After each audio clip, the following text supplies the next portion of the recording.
What's up, Cornell Jermaine here, back with hashtag Consult Cornell, asking or answering your most burning, passionate hair care questions. Listen, today we're going to talk about hair care and heredity. Heredity is very important. It is your DNA or genetic makeup as pertains to your hair. It is very important when it comes to hair care because if you understand where the generations before you have been as it pertains to hair, then you're going to ultimately approach your hair care regimen a little differently. So when it comes to discovering your hair care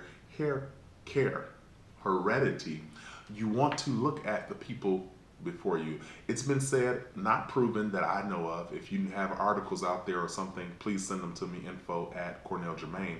But it's been said that the woman or the female child takes her hair care heredity from the father, and the male child takes his hair care heredity from the mom.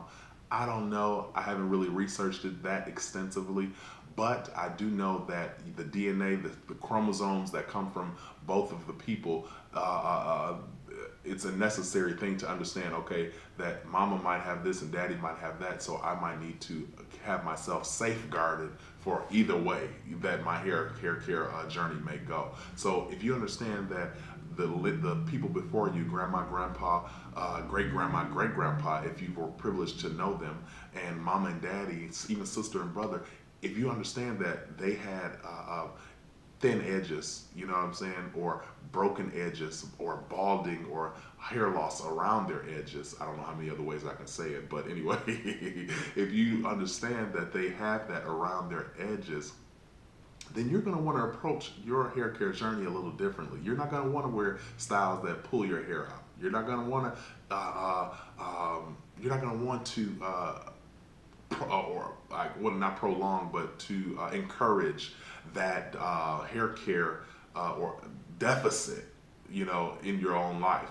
So if you're wearing styles that are pulled back and tight braids and tight ponytails, and grandma, grandpa, and mom and daddy, big ma, auntie, uncle, whoever else, they have bald edges, you might want to be a little more careful about yours. You may introduce something to yourself prematurely. It may be coming down the line and it may not. Just because they had thin edges or hair loss around the edges doesn't mean that you will, but it could be there. What I'm saying is you want to kind of prevent it by you doing the right things in order to keep it from happening, or to maybe prevent it from happening soon.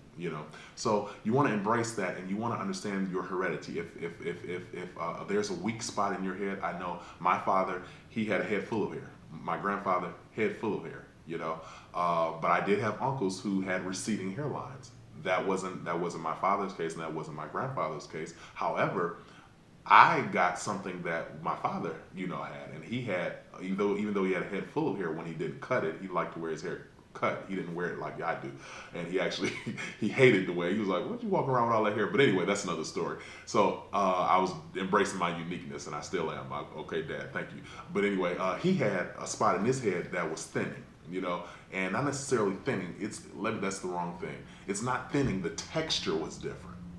It's like all around the back and the sides of his head was really coarse, curly, tightly coiled hair.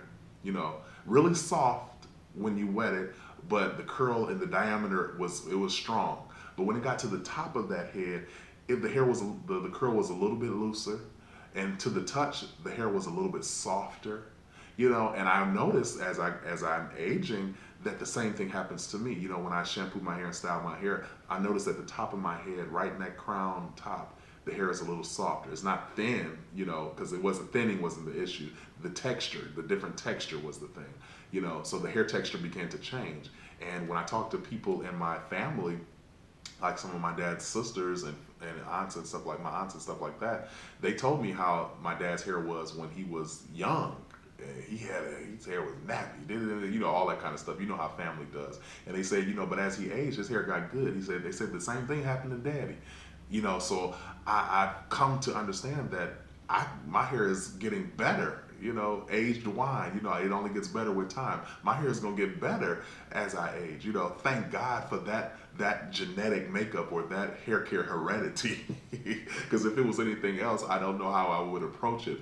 But what I'm mainly telling you here today is understanding your hair care heredity, looking at the line of people in your family and what they've gone through with their hair, understanding that will help you to best approach your hair care regimen, that you will maintain healthy hair throughout your hair care journey. Listen, this has been Cornell Jermaine with #ConsultCornell. Thank you so much for tuning in. Until next time, take care.